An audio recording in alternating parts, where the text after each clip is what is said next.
Online का preaching किया था भागवतम के वर्स बाय वर्स आचार्यों का कमेंट्री के साथ. इतना बहुत सारे लोग वर्ल्ड वाइड में कनेक्ट हुए थे इस प्रोग्राम से. और प्रभु जी ऑनलाइन में स्कूल्स कॉलेजेस कम्युनिटी के से ऐसे प्रचार करते हैं. और प्रभु जी अभी आए हैं हमको संग देने के लिए. सो हम श्री श्री राधा कुंज बिहारी मंदिर में प्रभु जी का स्वागत करते हैं. हमारा एक बार हरे कृष्ण महामंत्र बोल के. हरे कृष्णा कृष्णा कृष्णा हरे हरे, हरे Ram Ram Ram Hare Hare. Hare Krishna.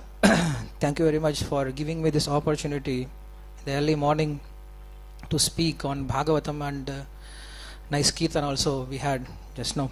It's very enlivening because this is our moment. Kirtan is our moment. Kirtan is our life. If there is no kirtan, we are not here. If there is no kirtan, there is no ISKCON at all. So if there is no kirtan, we won't be here as a a sadhaka also, myself. So I like kirtan very much, and here because of all your favorable mood, kirtan became more sweet and more strong. That is also there. When devotees, when they come together, when with the full mood, if they sing, then the kirtan becomes very sweet and very strong. If devotees they don't like, or if devotees they feel a little bit disturbed in the kirtan, then kirtan won't have that ecstasy. But we can see all the devotees, they are also very nicely participating in kirtan. So thank you very much for that kirtan itself. So today we will be reading from Srimad Bhagavatam, 6th canto, chapter 1, text number 40. We'll chant shloka. Okay, have shloka here. Okay, it's Yamadhuta Uvacha. It's proper. I'm also like that. So Yamadhuta Uvacha Veda Pranihito Dharmo Hyadharmastad Viparyayah Veda Narayana Sakshat Swayam Bhuriti Shushruma Yamadhuta Uchuhu Veda Pranihito Dharmo Hyadharmastad Viparyayah Veda Narayana Sakshat Swayam Bhuriti Sushruma Yamadhuta Uchuhu Veda Pranihito Dharmo Hyadharmastad Viparyayah Veda Narayana Sakshat Swayam Bhuriti Sushruma.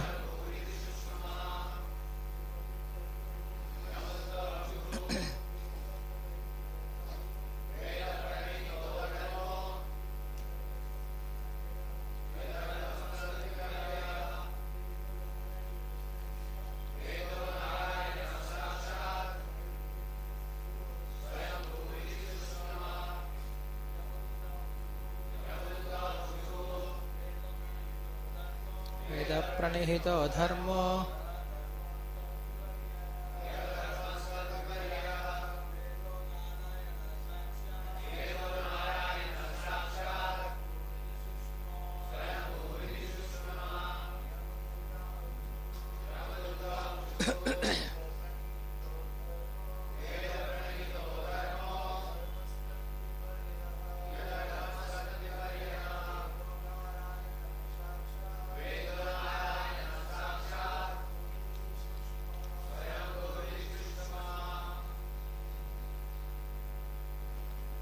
we'll go word by word also. Yamadhuta Uchuhu. The order carriers of Yamadhuta said, Veda, by the 4 Vedas, Sama, Yajur, Rig and Atharva. Pranihitaha, prescribed. Dharmaha, religious principles. He, indeed. Adharmaha, irreligious principles. Tat Viparyayaha, the opposite of that which is not supported by Vedic injunctions. Vedaha, the Vedas, books of knowledge. Narayana Sakshat, directly the Supreme Personality of Godhead. being the words of Narayana. Swayambhuhu, self-born, self-sufficient, appearing only from the breath of Narayana and not being learned from anyone else. Iti, thus, Sushruma, we have heard. Translation and commentary by His Divine Grace A.C. Bhakti Vedanta Swami Srila Prabhupada, founder Acharya of ISKCON. Translation. The Yamadutas replied, that which is prescribed in the Vedas constitutes dharma, the religious principles, and the opposite of that is irreligion. The Vedas are directly the Supreme Personality of Godhead, Narayana, and are self-born. This we have heard from Yamaraja. Purport. The servants of Yamaraja replied quite properly. They did not manufacture principles of religion or irreligion. Instead, they explained what they have heard from the authority Yamaraja. Mahajano yena gatastapantaha. One should follow the Mahajana, the authorized person. Yamaraja is one of the 12 authorities. Therefore, the servants of Yamaraja, the Yamadutas, replied with perfect clarity when they said, Sushruma, we have heard. The members of the modern civilization manufacture defective religious principles through speculative concoction. This is not dharma. They do not know what is dharma and what is adharma. Therefore, as stated in the beginning of Srimad Bhagavatam, dharma projita kaitavo atra paramo. Dharma not supported by the Vedas is rejected from Srimad Bhagavata dharma. Bhagavad dharma comprises only that which is given by the Supreme Personality of Godhead. Bhagavad dharma is sarva dharman parityajya mamekam sharanam braja. One must accept the authority of the Supreme Personality of Godhead and surrender to Him and whatever He says. That is dharma.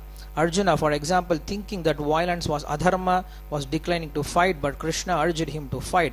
Arjuna abided by the orders of Krishna and therefore he is actually a dharmi because the order of Krishna is dharma. Krishna says in Bhagavad Gita 15.15, Vedaischa sarvair ahameya vedyaha.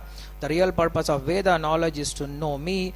One who knows Krishna perfectly is liberated, as Krishna says in the Bhagavad Gita 4.9, Janma karma cha me divyam evam yo veti tatvatah Tektva deham punarjanma naitima me. This Arjuna, one who knows the transcendental nature of my appearance and activities does not upon leaving the body take his birth in this material world but attains my eternal abode. O Arjuna, one who understands Krishna and abides by his order is a candidate for returning home back to Godhead.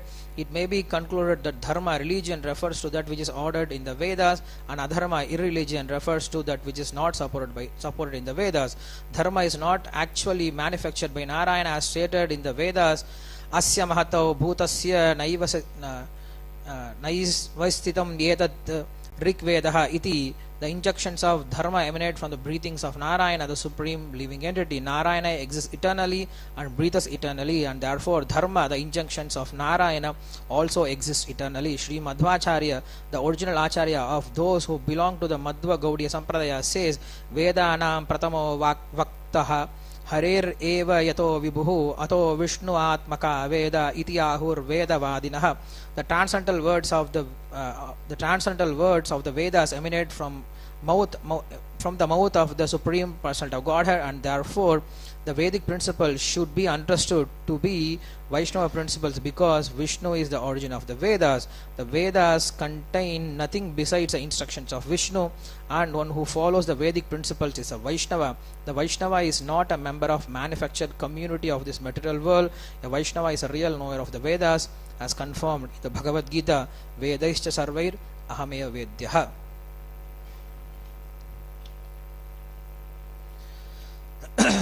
Yamaduta uchuhu Veda pranihito dharmo hi dharmastadviparyayah Veda Narayana sakshat swayambhuriti sushruma. The Yamadutas replied, that which is prescribed in the Vedas constitutes dharma, the religious principles, and the opposite of that is religion. The Vedas are directly the Supreme Personality of Godhead Narayana and are self-born. This we have heard from Yamaraja. So in this sixth canto, every canto deals with different subjects matter, and the sixth canto is dealing with Poshana. We have Prakriti, that is creation in the first in the third canto, which discuss about the primary creation, and then the secondary creation is discussed in the fourth canto, and fifth canto discuss about Sthana. And sixth canto is discussing about Poshana. Poshana means, how to translate this in English? Poshana means nourishing someone. Whom we will nourish? One who is already pushti, one who is already very healthy, we don't have to nourish him. One who is very weak, we have to nourish him. The similar way, if you see in the sixth canto, here how Krishna is taking care of even those who have committed sinful activities like Ajamila and Indra, and also at last we have Chitraketu Maharaj, example, becoming Vritrasura. So how Krishna is delivering all these three kind of people. So even though from external point of view it appears like they have committed sin and they are very weak in following Vedic Dharma, but still Krishna protects them. So that's why this canto is called Poshana. This canto is dealing with Poshana as part of this.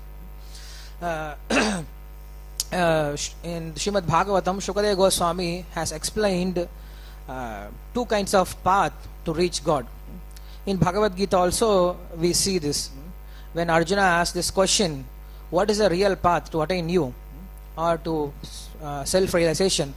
Then Krishna says, Lokesmin bivita anishta pura prokta mayanaga jnana yogena sankyanam karma yogena yoginam. There are two paths to attain you. One is by jnana yoga, other one is by karma yoga.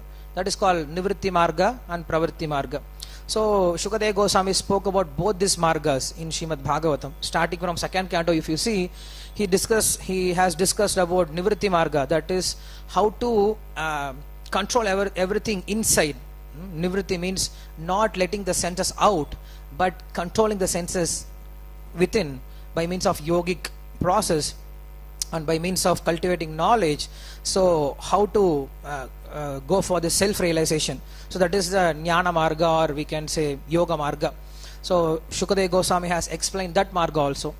And there is another Marga, that is Pravritti Marga. Pravritti Marga means engaging your senses. It's not possible for everyone to engage, to restrain their senses from sense objects and contemplate on the Atma. What Jnanis they do usually? Jnanis, they always think that they are soul. Aham Brahmasmi, Tattvamasi, Brahma Satya Jagan Mithya. This is their meditation. All the time they meditate on this. So by means of this meditation, when the senses go astray, then immediately they try to remember all the teachings of Shastra and try to restrain themselves from the sense objects and try to restrain their senses from enjoyment. So in this way, by internal meditation, the Nivritti Marga was spoken, and then the Pravritti Marga was spoken. Pravritti Marga means we do activities. Krishna himself says in the 3rd chapter of Bhagavad Gita, Nahi kaschit chanamapi jatatishtata karma krita karyate havasya karma sarva prakriti jair gunaihi. Everyone has to work. Nobody can be idle. Even if you are a sannyasi, still you have to do some kind of work to maintain your body. And that is natural. As soon as you have this body, immediately body starts working. That is very natural and very easy method. So Krishna spoke about this karma yoga, and we can see Shukadeva Goswami also spoke about this Pravritti Marga in 4th canto by means of explaining the charitra of Priyavrata Maharaja and Uttanapada. So all these explanations were given. Now punishment. If you don't follow the principles or instructions given by the Lord, if you don't come under these two things, then if you do something else, if you do some sinful activities, what are the punishment? That was also explained in the 5th canto. Now, considering all this thing, Parikshit Maharaja, who himself was in a great trouble, he's about to die, but still he's thinking about others. That is the quality of Mahajanas. That is the quality of great people. Bhishma Deva, he is lying on the arrow bed, and these Pandavas, they are coming, and Krishna is also coming there. And after coming, usually when somebody is on the bed, we go and we ask about their Kushala Prashna, how you are, how is your health. But here, when Bhishma Deva saw these Pandavas, then he was asking, oh, how much suffering you have gone through. Ho kashtam, ho dukkham, yuyam kurunandana. How much suffering you have gone through, how much miseries that you have gone through. Now you are settled down at last. So he was not at all considering about himself, his body, because anyway, he knows jatasya dhruvam mrityo dhruvam janma mritasya. This body is useless. Achedyoyam adakyoyam akletyo sosham evacha. You cannot cut the soul. So he is very peaceful. And then his head was hanging. For head he didn't put any arrow. So Bhishma Deva was asking, give me something for my head. Then Duryodhana is running for some pillow. Then Bhishma is saying, this is you, Duryodhana. Huh? You are going for a pillow. I am a Kshatriya and I am lying on the arrow bed and you are going for a pillow. Then he has seen Arjuna. Then Arjuna put some more arrows for his head as a pillow. Then Bhishma Deva is asking for some water. And he is running for some jug to bring water. Then he is seeing Arjuna. Then Arjuna immediately pierced the earth and from earth water came. So Bhishma Deva said, you can never become a proper Kshatriya like Arjuna. You can cheat them, but you can never become a proper Kshatriya. So what I am telling that the Bhishma Deva, even in that situation, he was thinking about the people. He was thinking about this world. When Yudhishthira Maharaja came, he asked this question. Then we have whole Vishnu Sahasranama and so many instructions that he has given. Kimekam devatam loke kimva pekam parayanam stuvan tattakkamarchandha prapya urmanava shubham ko dharma sarva dharmanam bhavata paramo matah kim chadan mukhyate jantur janma samsara bandhanat. Last question, janma samsara bandhanat. Kim japan mukhyate jantur janma samsara bandhanat. By means of chanting what names these people in this material world, they will get liberated. So when this question was asked, he was answering. The similar way now Parikshit Maharaj is also asking this question, how these people, those who are in the Narakaloka, those who are in the hellish planet, they will be delivered. So this is the question that he starts with this 6th chapter, 6th canto. And Shukadeva Goswami immediately he did not say, okay, take Harinam and everything will be finished. No, because Harinam is very precious thing. You cannot just throw the Harinam everywhere. Yes, for sure, if you chant Hari's name, even one name of Lord Hari, it's enough to destroy all your sinful reactions. But Shukadeva Goswami did not bring about this Harinam immediately. Why? Because people will have this tendency, okay, I will commit sin and I will perform Harinam and I will nullify this sin. So this becomes which aparada? Dharma, what is it aparada? To commit sinful activities. Yeah. Namna adbaladhyasi papa buddhi navityate tasya amirhi suddhi. So you commit a sinful activity and then suddenly you do Harinam and then everything is finished. No, this should not be the thing. So what he did, now he gave different views how to come out of this sin. First of all, he said about atonement. He said about prayashchitta. Prayashchitta is very much necessary because it is described in the Vedas itself. Now we are seeing Veda Narayana Sakshat, correct? Vedas are directly the words of Lord Narayana. So if Vedas are speaking about Prayashchitta, then it should have some meaning also. We cannot just simply ignore the Prayashchitta part. We cannot say these are all bogus. No, it cannot be bogus. If it is bogus, then how it can be in the Vedas? If you say that it is bogus, then that means we are blaspheming the Vedic literature. That means we are saying Vedas are bogus. So atonement has its own place. What is atonement? Atonement means not like another religion. And another religion, they do atonement. They go to their own shrines or whatever they place, and every week they commit some sin. They go, they take this atonement and then come back again, do the same thing. So our prayashchitta is different from there. It's called prayashchitta. It has to do something with chitta, with your thought process. What is that thought process? When somebody does some sinful activity, he should repent for that. He should think, my God, I have done this sin. Now I have to suffer for this. It is not that I have done the sin and how I should escape from this. Okay, let me chant some Hare Krishna mantra, let me chant some Vedic mantras and I will be escaping from this sin. No. Vaishnavas, they like to get punishment. Like Parikshit Maharaj. When he got this punishment, what he said? He said, very nice. This is what I was expecting. Everyone should learn from this. I don't want to go for any kind of prayashchitta, any kind of atonement. I don't want to go for any kind of remedies. I want to have this punishment. So this punishment is something like atonement. That you suffer inside. You think, my God, I have done this sin and I have to suffer. So you go to the Pandit, you go to Vedas and ask, now I have done this sinful reaction. What I should do? This change of heart is there. This is called atonement. If this change of heart is not there, then he is not even a human being. Now the question, logical question comes, why Lord doesn't stop when somebody is doing sin? Correct? People, they ask this question.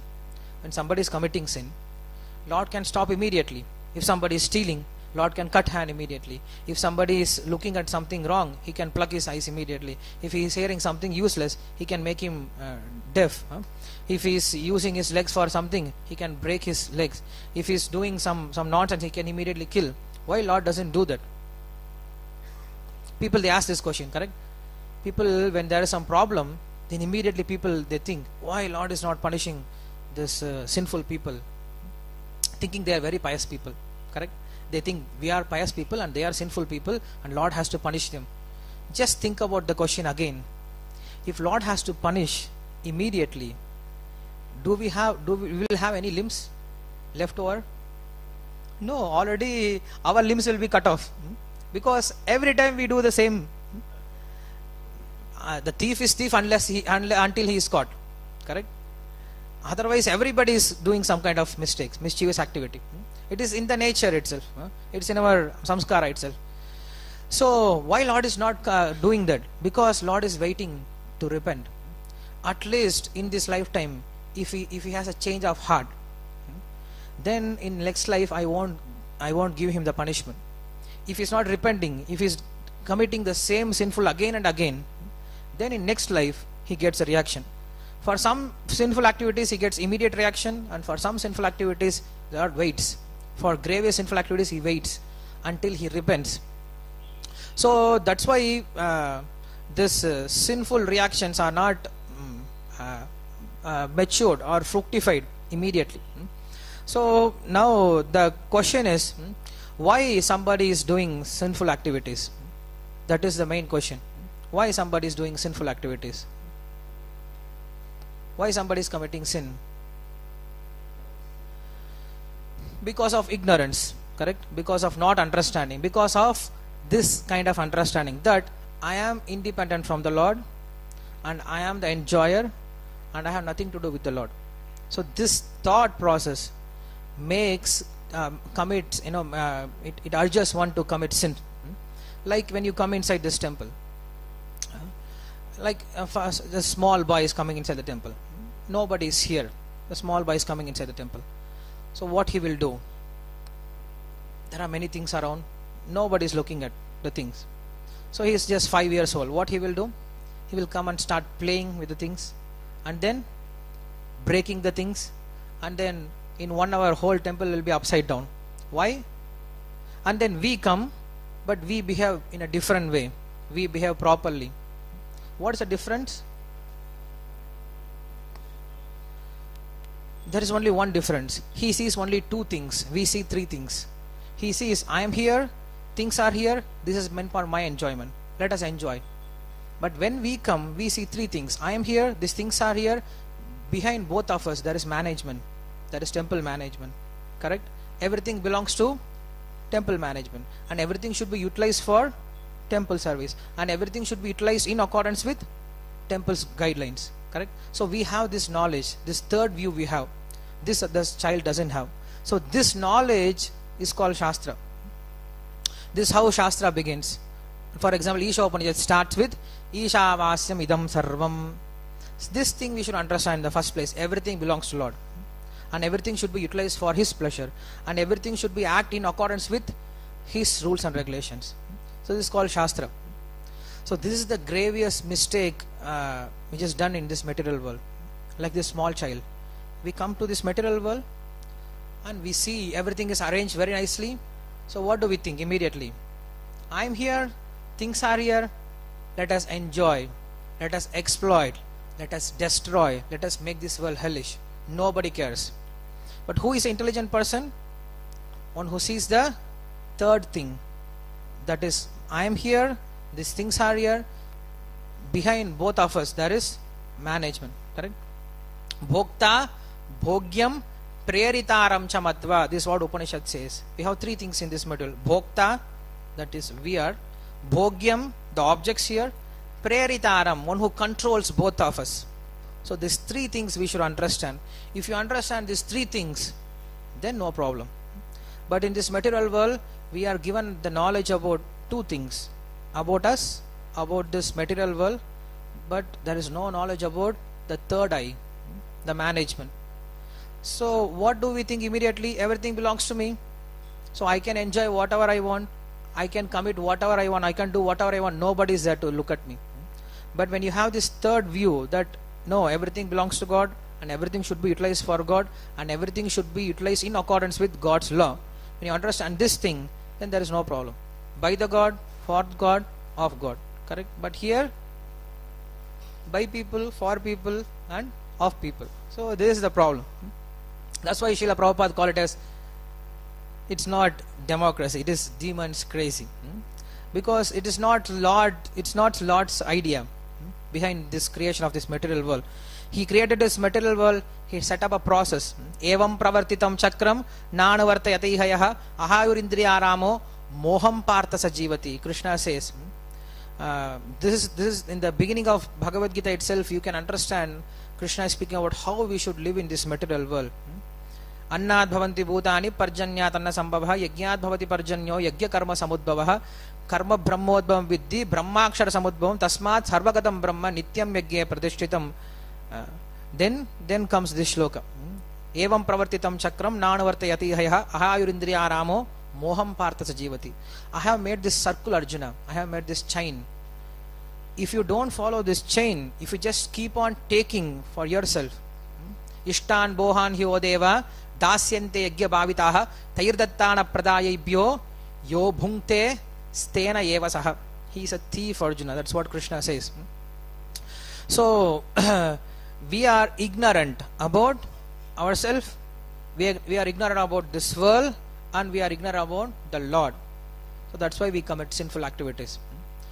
So when you get this knowledge, when you have this knowledge that everything belongs to Lord and everything should be utilized for Lord and everything should be utilized in accordance with Lord's prescription, then there is no problem.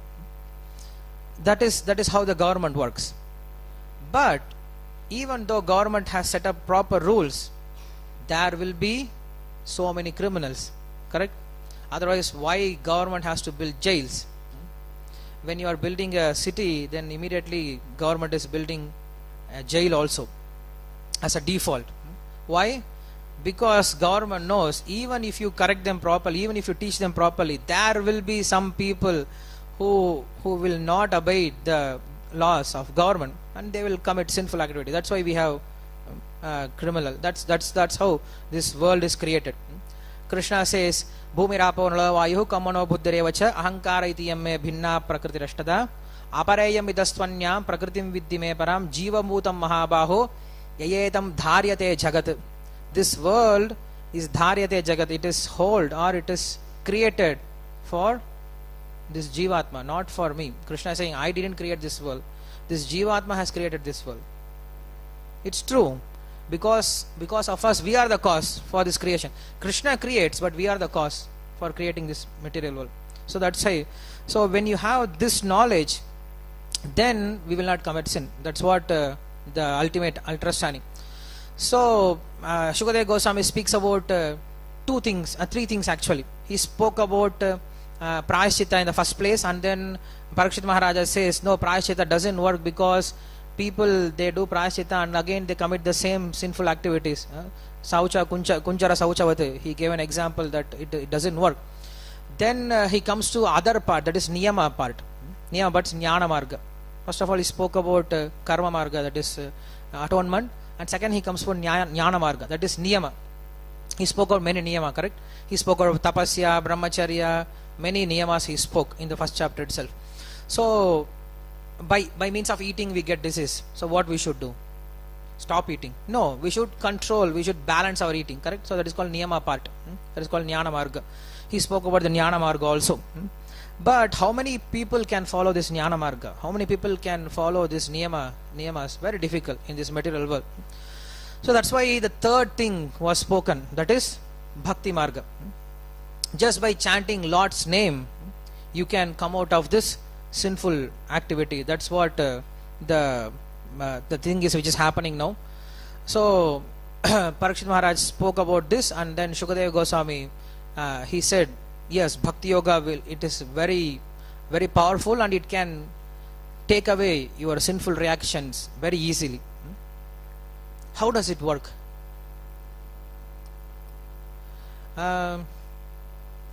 We say by means of bhakti yoga we can come out of this sinful reaction, we can come out of maya, everything we say. How does it work? Like there is one nice word, nice quotation that Krishna Surya Sama Maya Andhakar, Yahi Krishna Tahi Maya Nadikar. This shloka we know. What is the meaning of this shloka? Krishna is like just like a light, and Maya is just like a darkness. So when there is light, there is no darkness. When there is darkness, there is no light. This is quite simple. But there is a problem with this analogy. What is the problem? In this analogy, we can distinguish, okay, this room is full of darkness, there is no light. This room, it is full of light, there is no darkness. So we can segregate, we can divide. This room doesn't have light. So light is compared to Krishna. Now you tell me, where is the place where Krishna doesn't exist? Can you say, this place there is no Krishna, and this place there is Krishna? Can we distinguish like that? So how does this analogy works? Okay, for darkness and for light this analogy works very nicely. In this material world, darkness, light, here darkness, here light, here no light, here darkness. Okay, but here you can say in this material world, here no Krishna and here we have Krishna. Can we say something like that? Because Krishna says, I am present everywhere, correct? By means of my energy, I am everywhere in this material world. So how do you yes bro?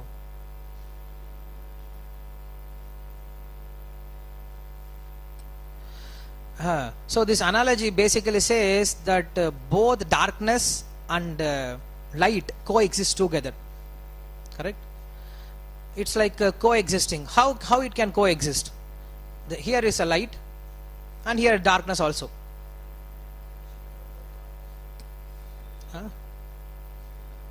Backside I don't see darkness, backside is also light. I have. Just close your eyes. How it is now? Dark, correct? You cannot walk. If you walk, you will fall down. You will be fearful, correct? Just close your eyes and try to walk. In the second step, you will fall down, correct? So this is how the darkness and light coexist together. So what you should do to come out of darkness? Just open your eyes. That's it. That's why we say Om Ajnana Timirandasya Jnananjana Shalakaya Chakshurun Militam Yena Tasmai Shri Gurave Namaha. It's very simple as it is. We say Guru comes and opens our eyes. What does it mean? We are closing our eyes and we are thinking, oh, I am suffering, I am suffering, I am suffering. Somebody, Prabhuji, just wake up. He wakes up, oh, I am not suffering. In the dream, when he is closing eyes, he is suffering. But as soon as he opens his eyes, he can see everything as it is, and there is no more suffering. Correct? So this is how we should see.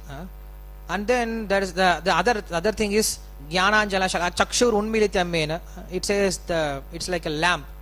What does this analogy means?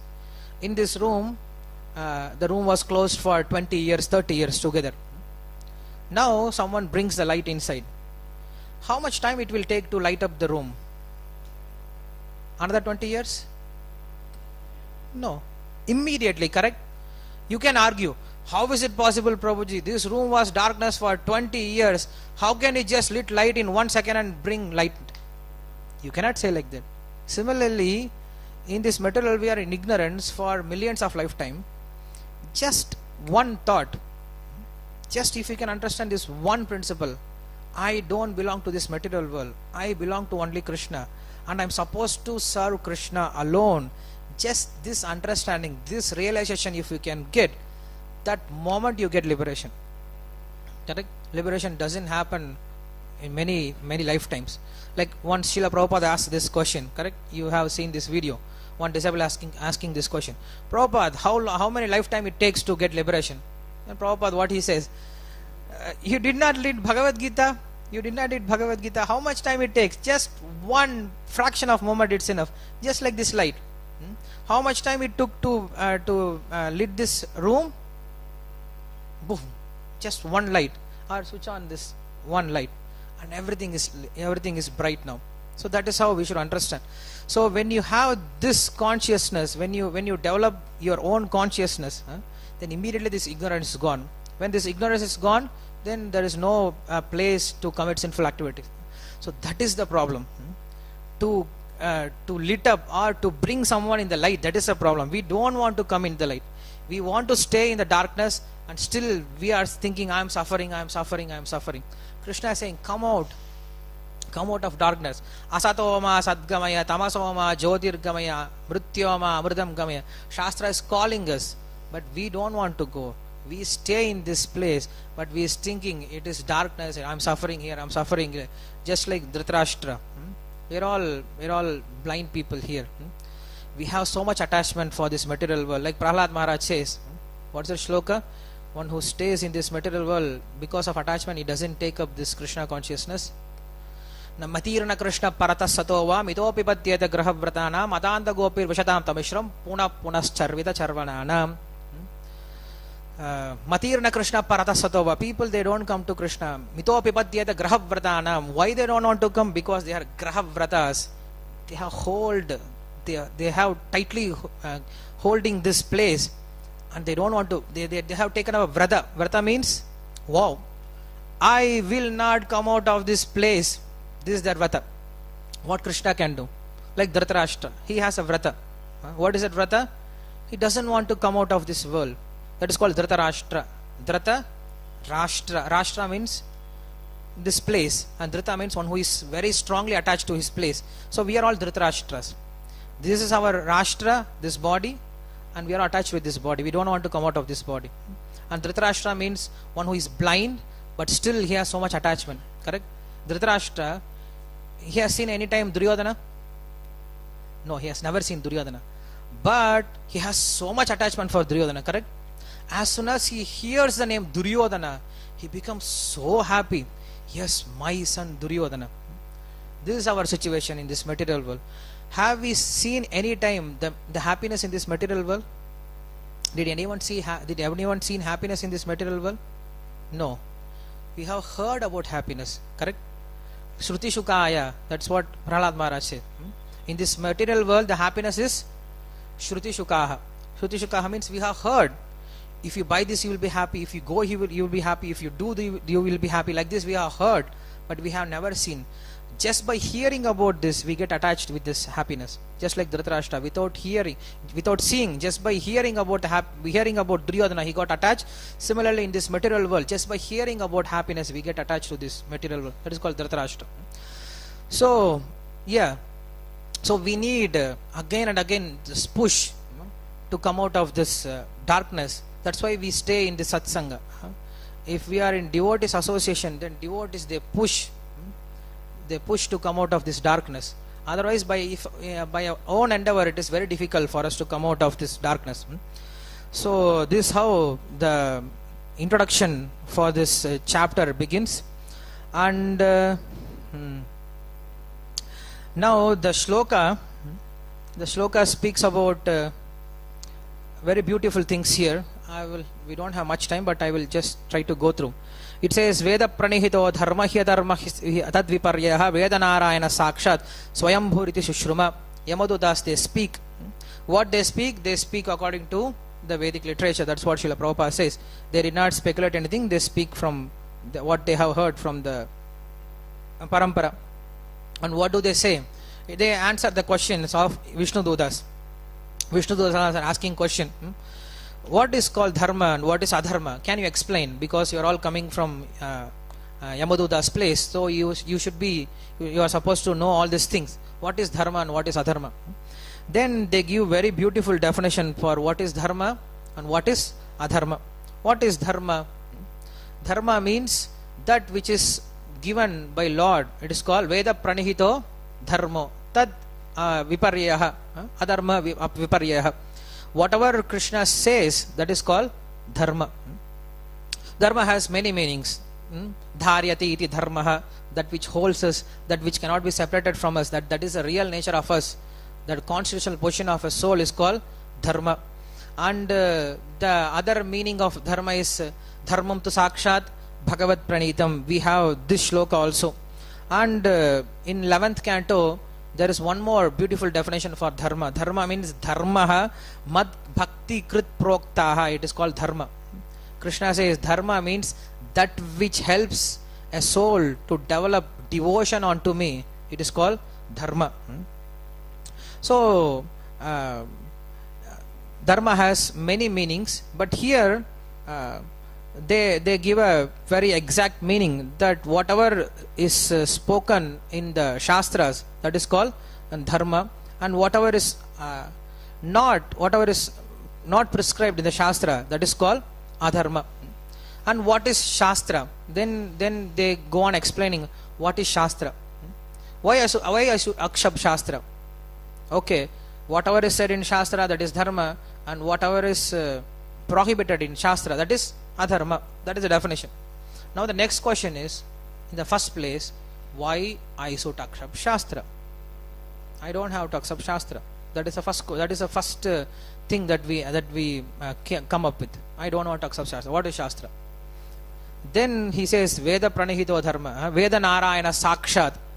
These shastras are directly Supreme Lord's instruction. It is not concocted by any other material person, but it is directly coming from Lord himself.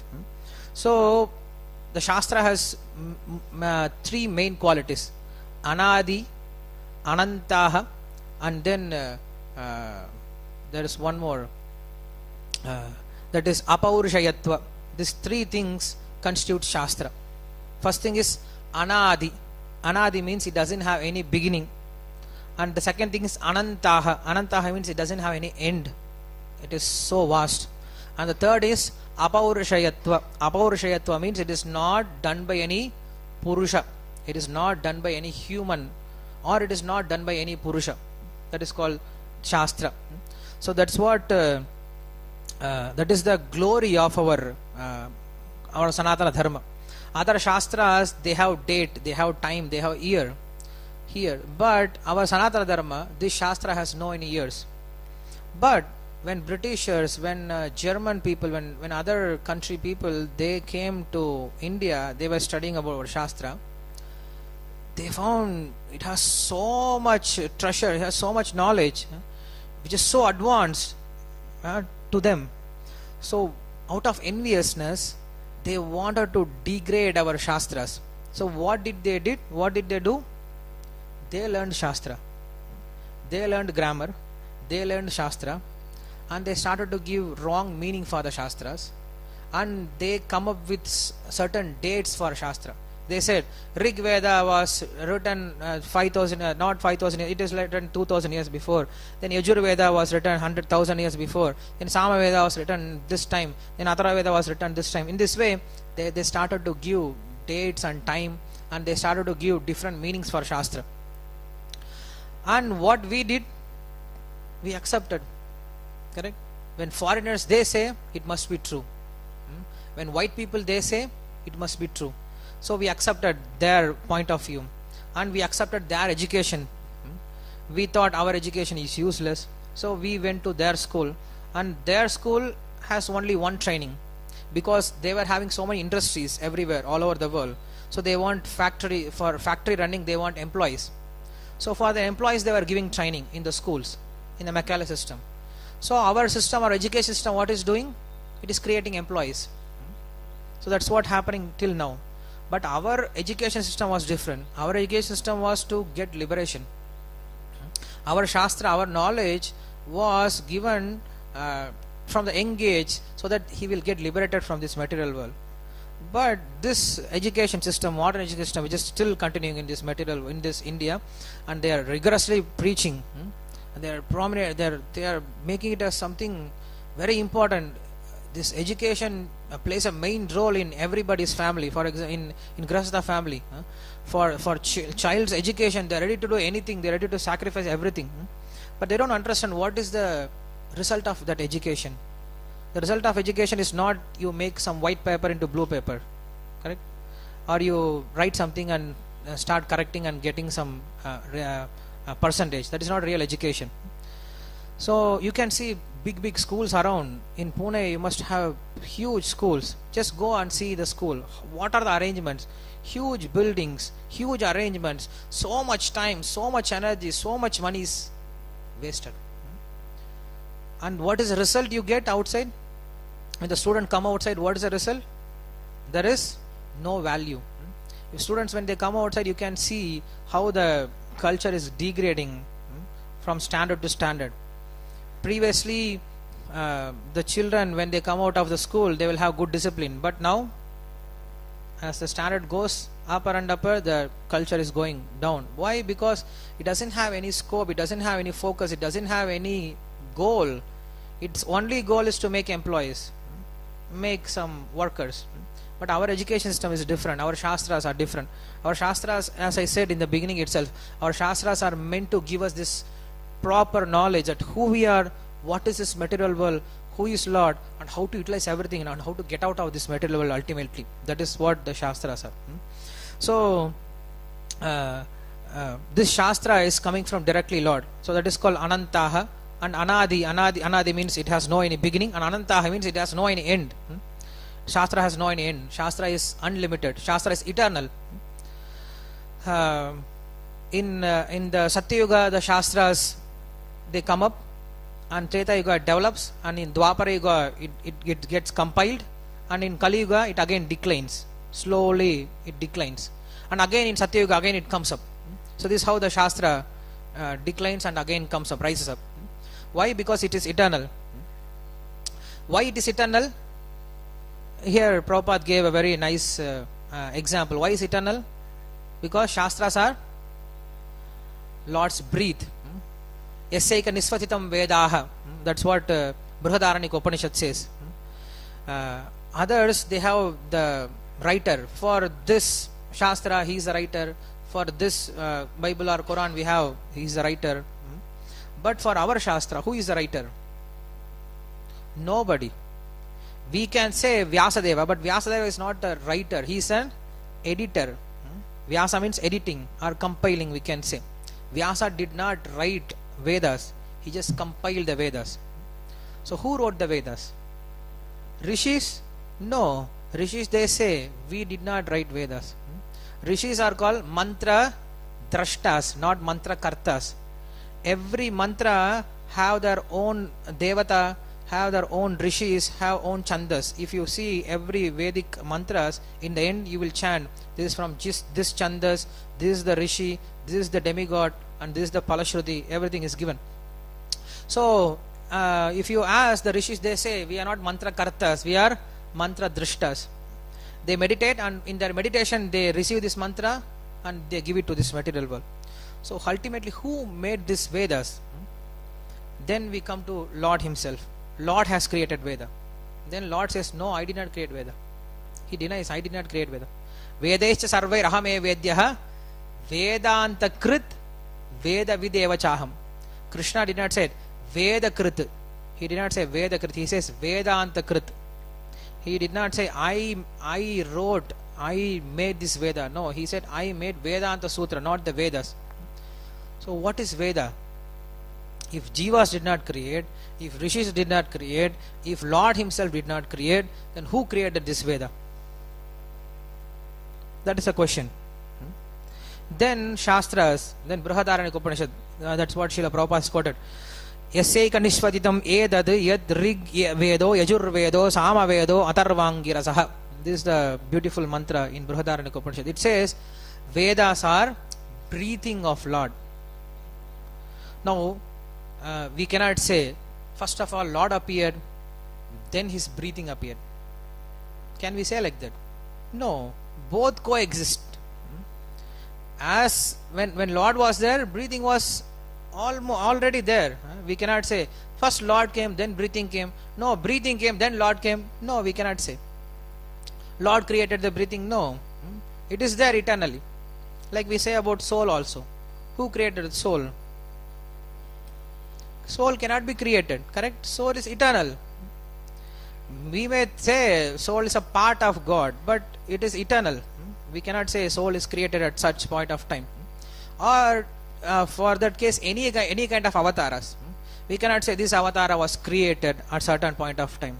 If we say like that, then we become demons, because all the avatars are eternal and they have eternal place in their own spiritual planet, and they come down. So everything is eternal in this material, in this spiritual world, except this material world. Even this material world is eternal. Correct? Why? Because it is destroyed and created again, destroyed, created again, destroyed and created again. It is not false. It is temporary, but it is not false. So yeah, the point is the Vedas are breathing of the Lord. So when the breathing is there, then it is called Apaurusaya. It is not created by Purusha also. Purusha, who is the Purusha? Lord is Purusha, correct? Uttama Purushastvanyaha Paramatme Dudahritaha Yolokatrayama Vishya Bhibartavya Ishwaraha. Krishna says, I am the Uttama Purusha. So the Lord himself did not create the Veda. That's why it's called Apaurusayat. The Vedas are called Apaurusaya. So that's what here the Yamadudas, they are saying, Veda Narayana Sakshat Swayambhur iti Sushruma. Swayambhur, he means the Vedas are eternal in this world. So these Vedas, they teach about what is Dharma. What is Dharma? Dharma means it has many meaning, like I have said. But when I was studying this 10th canto for this Janmashtami time, we came up with a very beautiful meaning for this Dharma in two places. One is in connection with Yadu, and one is in connection with Vasudeva. So Yadu, when it was said that Krishna took birth in Yadu's dynasty, then Yadu is called Dharmashila. Yadu was called Dharmashila. But what Yadu has done actually, he has denied father's word. He did not follow father's word. But he was called Dharmashila. And Krishna took birth in his lineage, in his generation. Why he is called Dharmashila? Even though he did not follow father's word. Why he is called Dharmashila? Then the question comes, Dharmo mad bhakti krit proktaha. Dharma means not just following the Shastra, but the instruction which helps us to develop bhakti is called Dharma. Yadu, he denied father's word. Why? Because he thought, if I give this youth to my father, what he will do anyway? He will engage in sinful activity. He is not going to do bhakti. So I should not involve my father in sinful action. That is first thing. Second thing, if I give my youth to my father, I will become old. In this old age, what kind of bhakti I can do? In this young age, I should do bhakti. People, they say, if you become old, in the old age you can do bhakti. What kind of flower you offer to your wife or to your lover? Fresh flower, correct? If you give old rotten flower, they will throw it on your face, correct? The similar way, what kind of life you should offer to Lord? When you are fresh, when you are energetic, when you are young, that time you should give it to the Lord. But people, they don't understand. So Yadu thought, now I am young, now I should utilize this youth in Krishna's service. I should not give this youth to my father. Anyway, he will run after this Apsara. So that is real Dharma. He thought, what is real Dharma? Like Prahalad Maharaj. It is said, Matru Devo Bhava, Pitru Devo Bhava. Shastra says, we should hear father's word, we should hear mother's word. Yes. So mother is asking, Prahalad mother is asking, why don't you hear your father's word? Prahalad saying, Amma, I am following all whatever father says. Father is saying, jump from the mountain, I am jumping. Father is saying, go and lie down under the elephant, I am doing. He is saying, drink poison, I am drinking. He is saying, do this, I am doing everything. Then why your father is still punishing you? I am not able to hear one thing. What is it? He is asking me, don't chant Narayana's name. How can I do that, ma? Because that Narayana only gave this kind of very loving father to me. Correct? So how can I deny it? How can I forget that Lord? I cannot do that.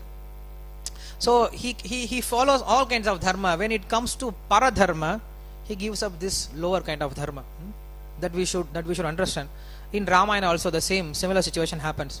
In Ayodhya Kanda, everyone is speaking left and right that Rama should not go for the forest. Everybody is arguing something.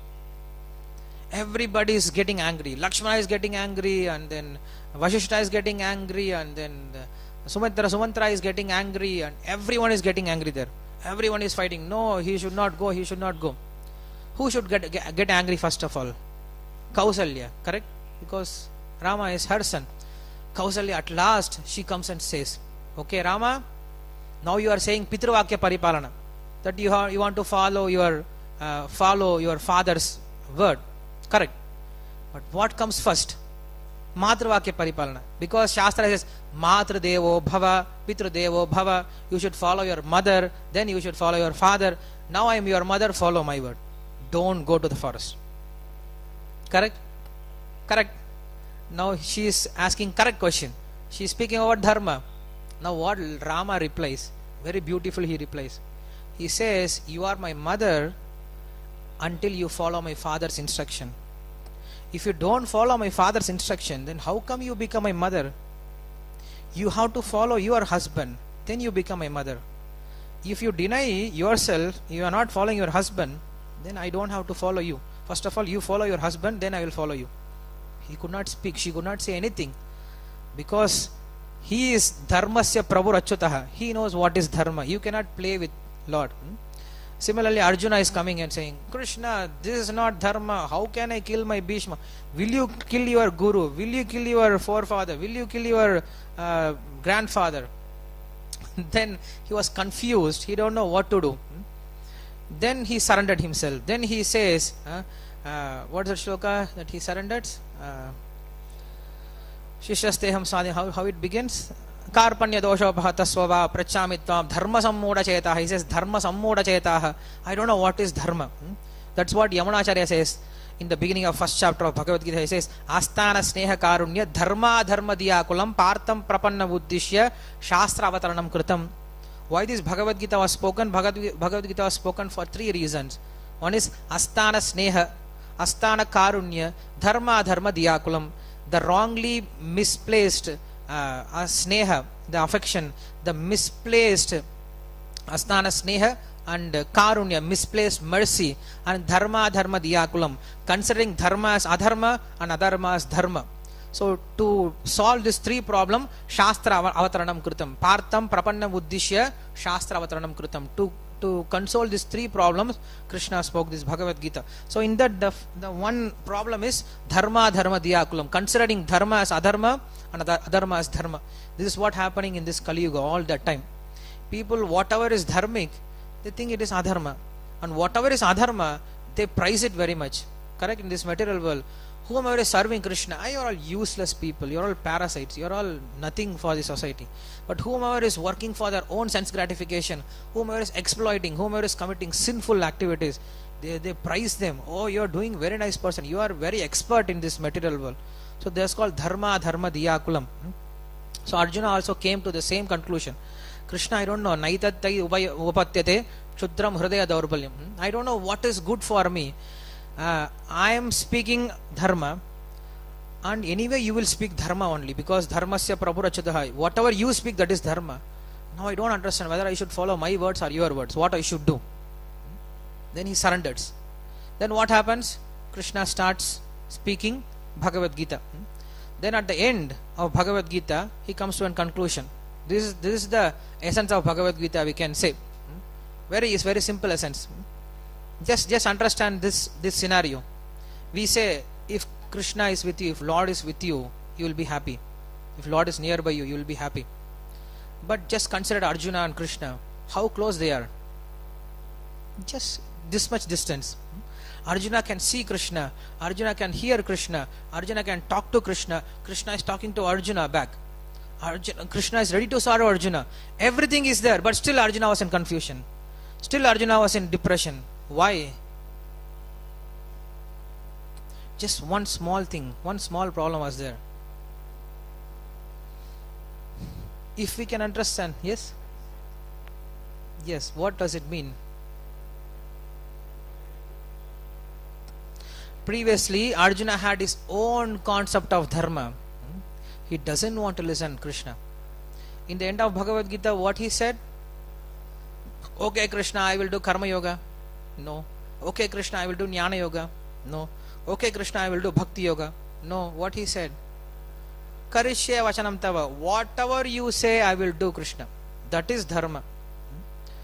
I don't know what is karma, I don't know what is jnana, I don't know what even bhakti. If you say, I'll just do it. So that is the thing. That is the whole point, to bring to this discipline. Just hear my words. Obedience. So this is the whole point.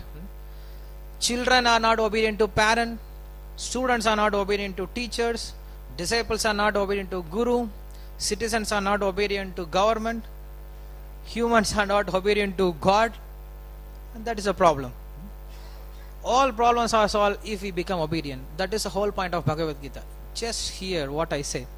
That's it. Don't think too much. Don't consider. But we should hear from proper person. That's why we come to Shastra. We cannot take anybody as Shastra. We should hear Shastra.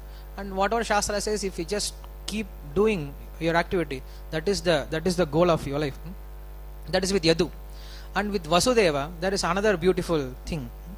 That when the Asariri Vakya says, it also has many analogies. What does it mean, Ashariri? What is Kamsa? What is Devaki? What is Vasudeva? What is 8 children? All this has many meanings.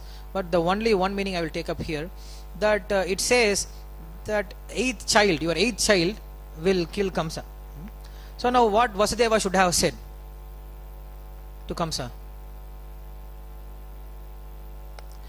If we are here, if we are in that position, what answer we will give? Vasudeva said, okay, I will give you all the child, you can kill. But if we are given the choice, what we will say? Huh? No. I will not get child itself. Why to get child? Correct? Let us be a happy married couple. We won't get child, because anyway he has many other wives. He can get children from other wives also. Correct? Vasudeva had many other wives. So anyway his progeny will be there. So he doesn't have to work for progeny. He can just simple question, simple answer. Correct? Simple. He is asking, your 8th son will kill. Okay, I will not get any children itself. Then the problem is solved. Now modern people will think like that. But previously in Vedic system it was not there. It was not a custom. Marriage means children. That is the whole point of marriage.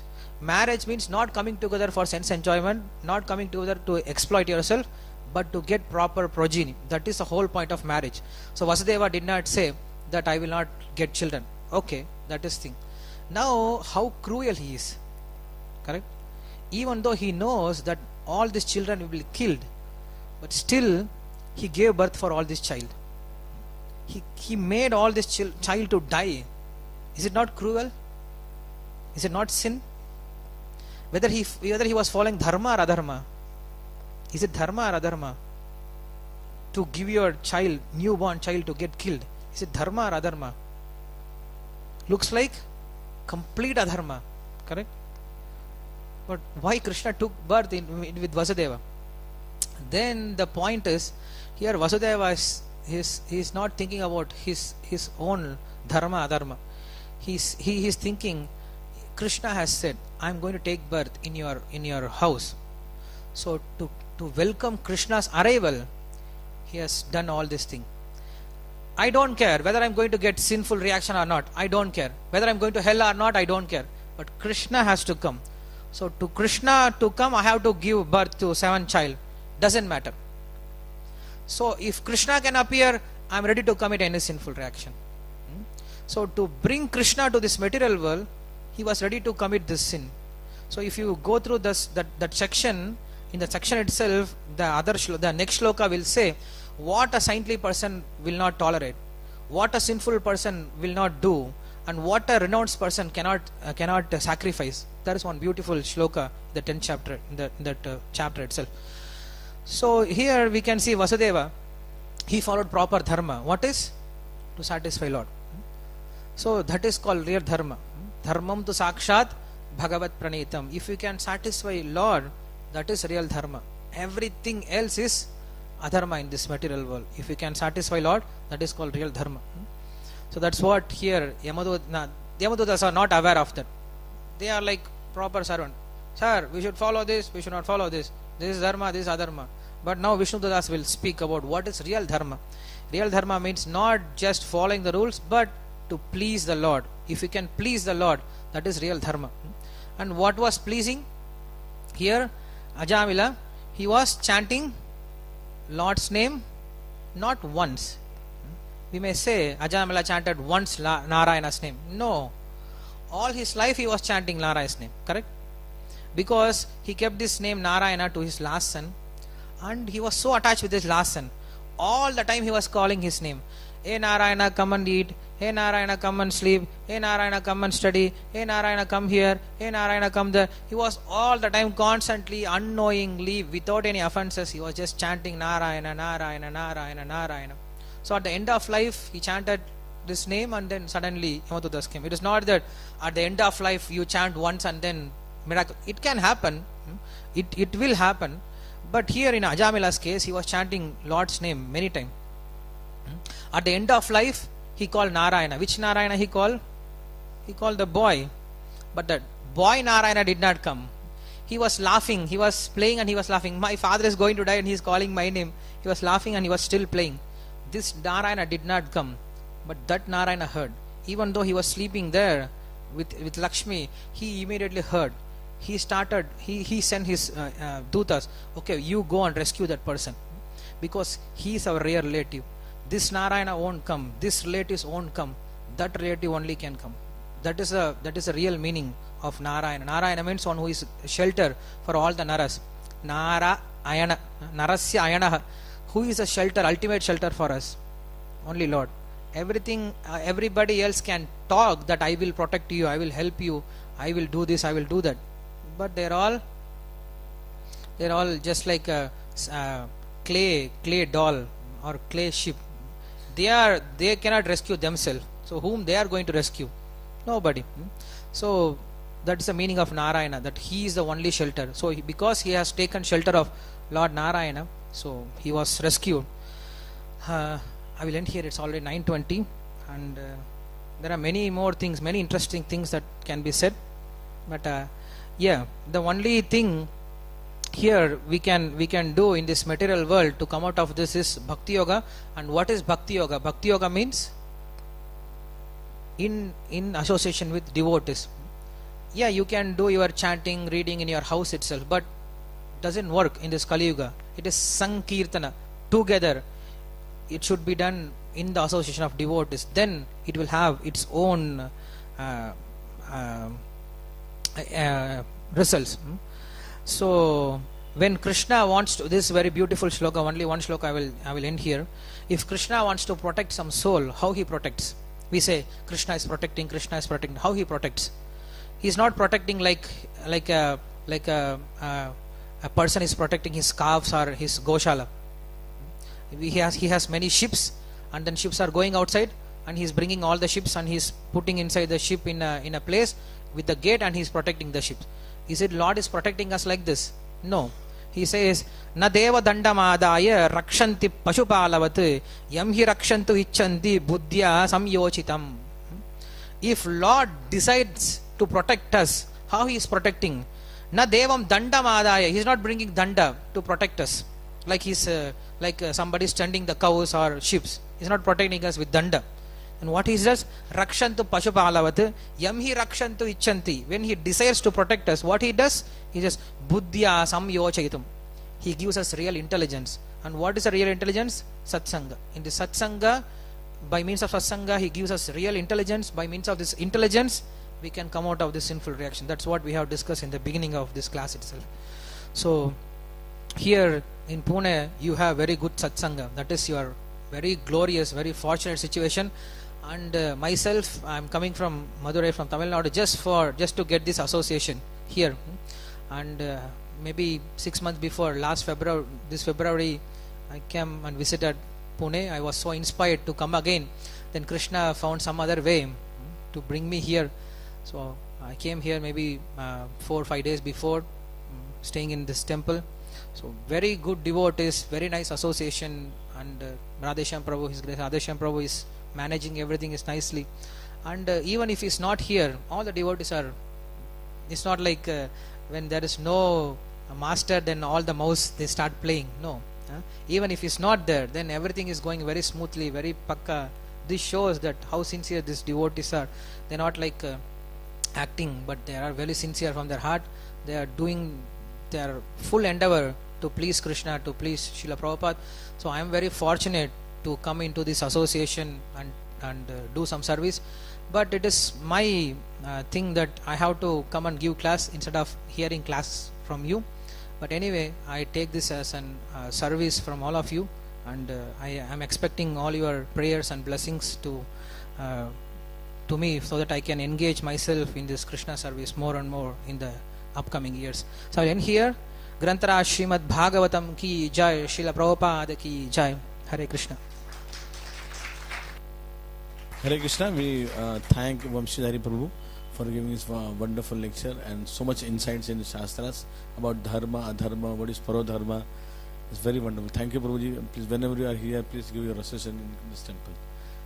We'll thank him by chanting one time Hare Krishna Mahamantra. Hare Krishna, Hare Krishna, Krishna Krishna, Hare Hare, Hare Ram, Ram Ram, Hare Hare. Thank you, Prabhu.